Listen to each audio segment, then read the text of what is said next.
Joel Becker on the new FM 1017 and 1320 KLWN. Depend on it. It's 10 minutes past 11 o'clock here on this Tuesday morning. Today, the 10th day of December 2019.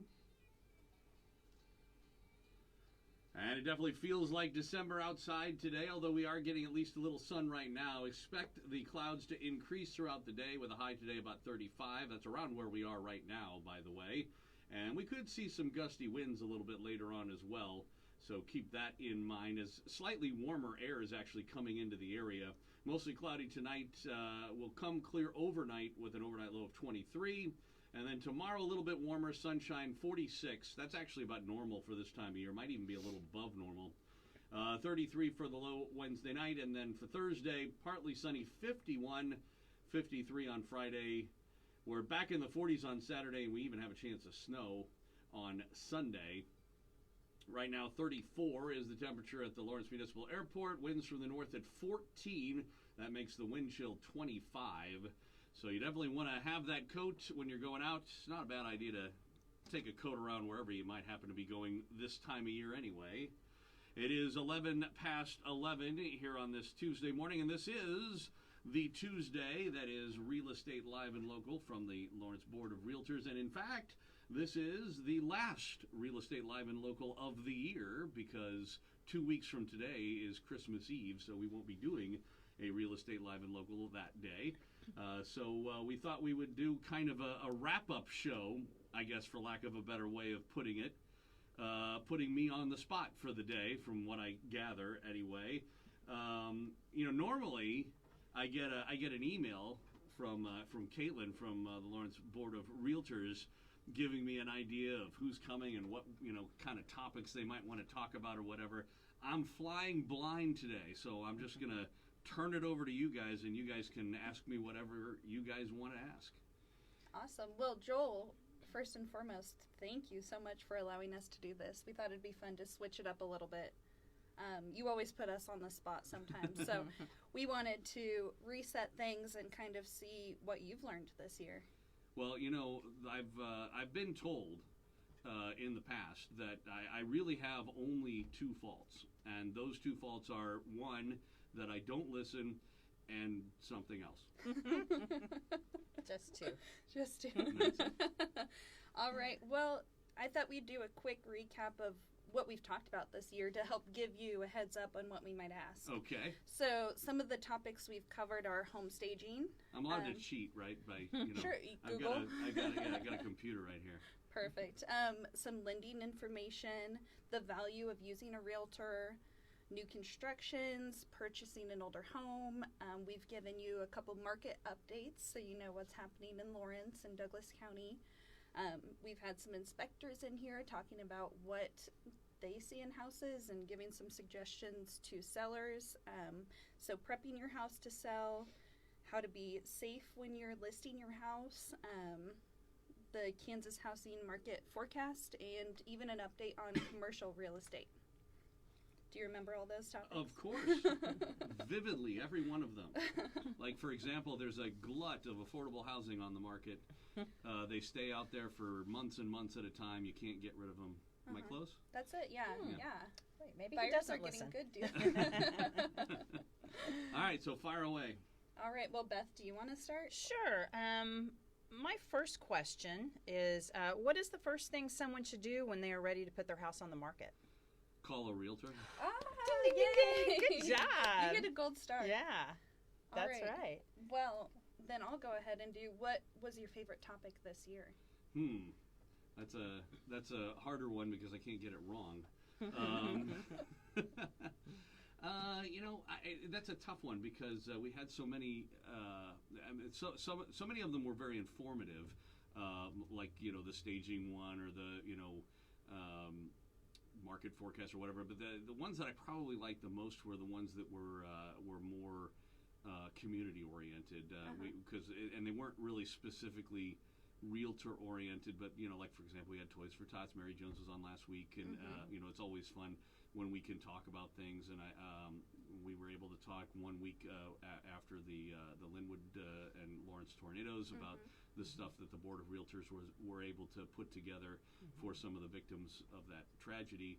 I like being able to do stuff like that as as a sort of public service on the radio. So if I had to pick something, I would pick one of our more charitable days. I love that. Yeah, that's great.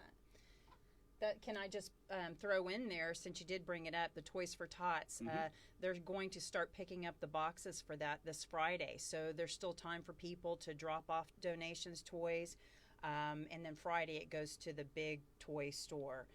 So look around there's lots of people that have boxes out there. And if you don't know where there is a box, I'm sure you can call the Lawrence Board of Realtors and they can direct you to where a box is. So. Right. Most of the realtors have boxes in their agencies. And in fact, Lawrence Parks and Recreation, who was just here, Roger Steinbrock was here.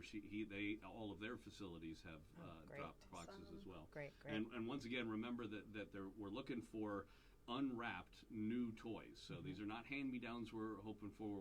We need they'll only accept new toys, and they need to be unwrapped because, as you mentioned, once they get out of the boxes, they end up going to a store for those in need to quote-unquote shop for, and it's kind of hard to shop for a toy if it's inside a wrapping, so they need to be able to see what it is. Yep. So if you can do it by Friday, that would be great. Yep, that's great. Love it. All right. Love it. Well, how about, based on what your guests have said, what has stood out to you about the market this year?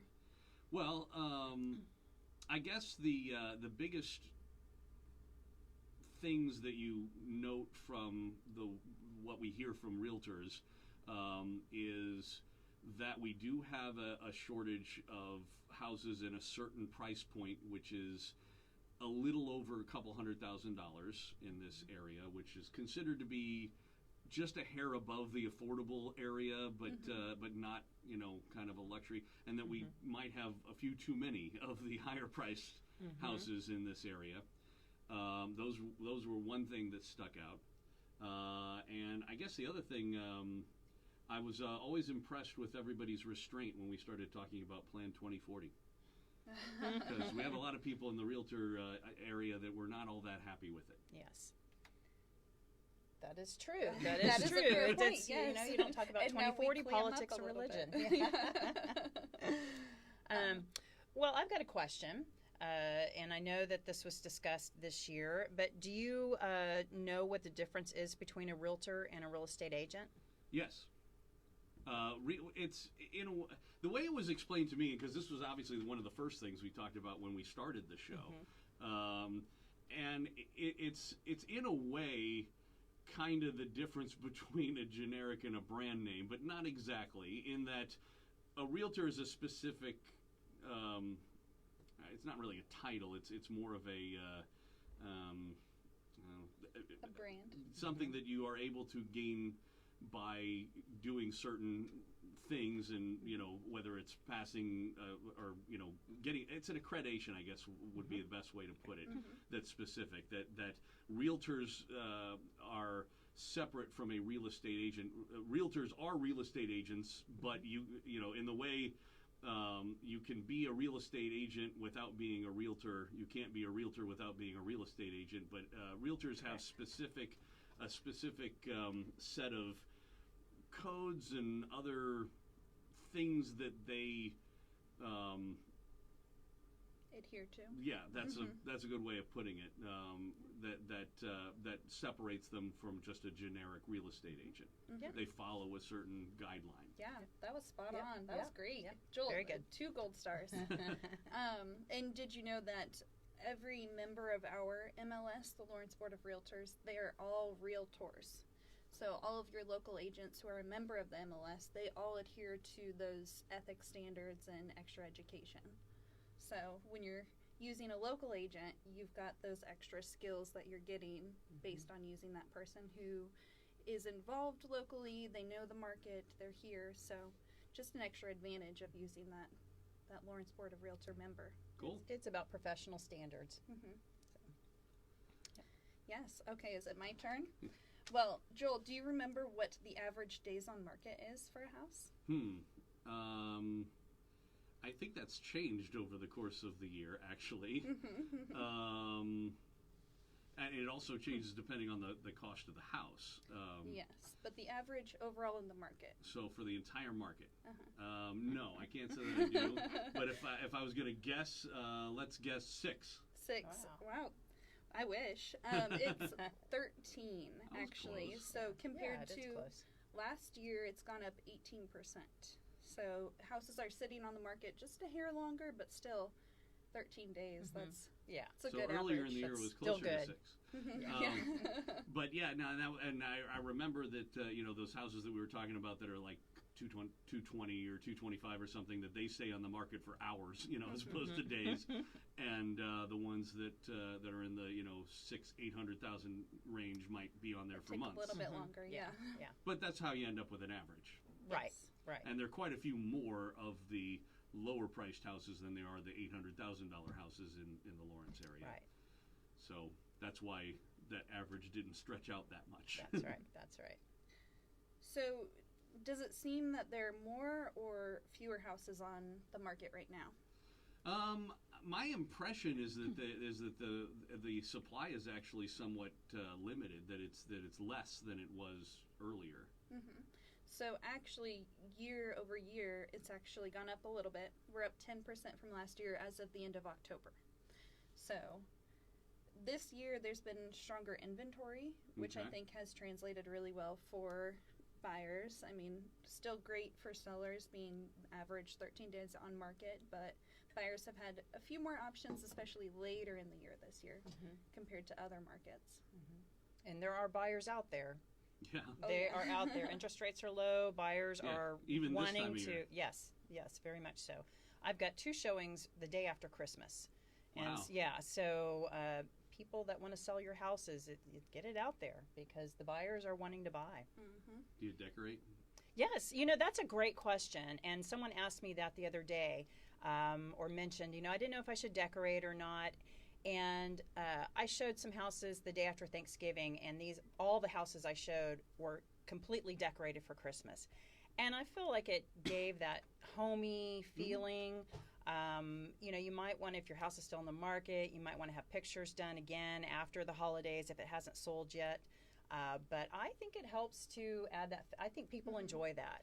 Especially that time of year. Well, I was just going to say, it goes to people's expectations.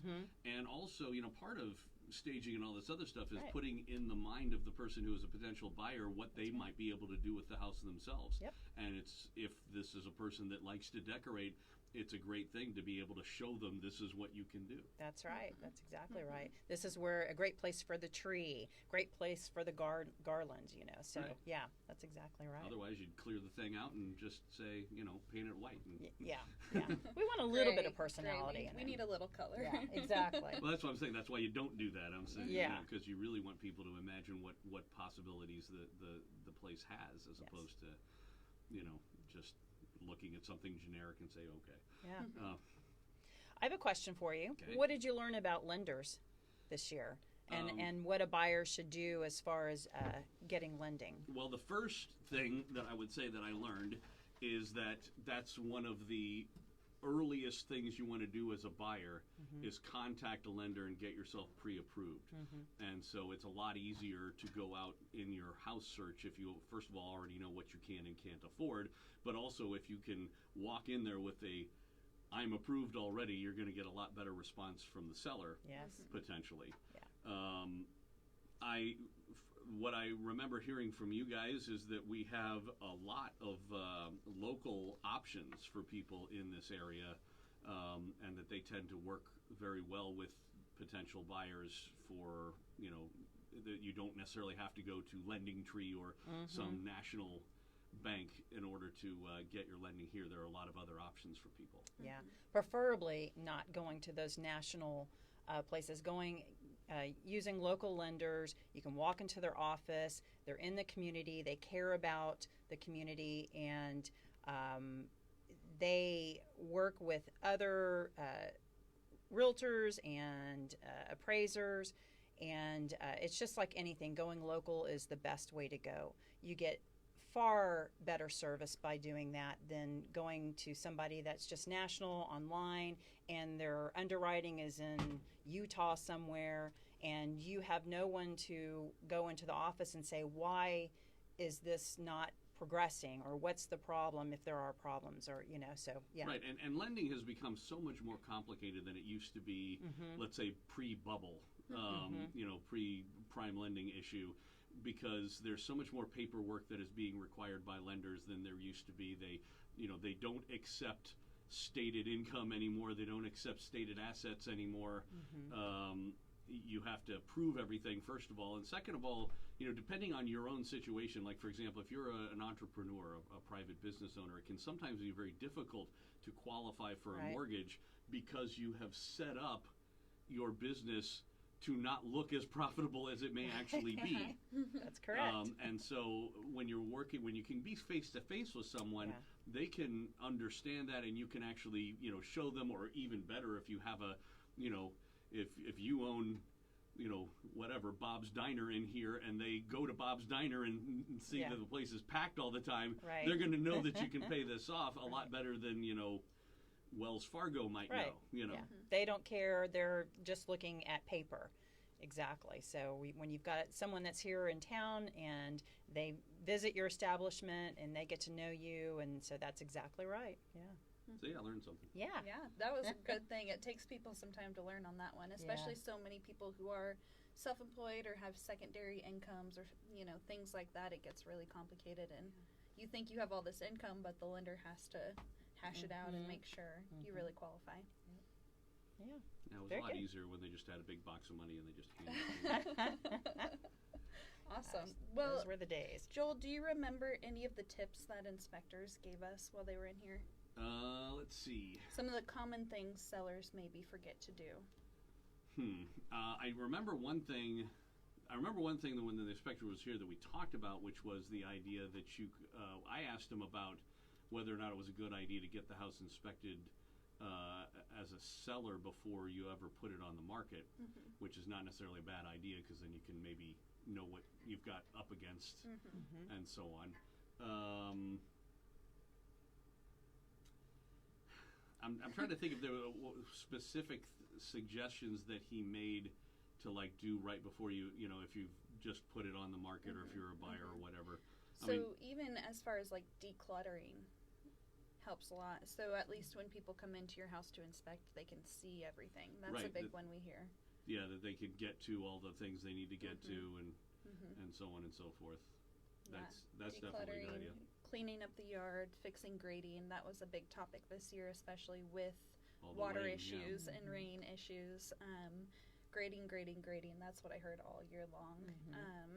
Cleaning gutters. Yes. Extensions on your downspouts. Fixing up wood rot.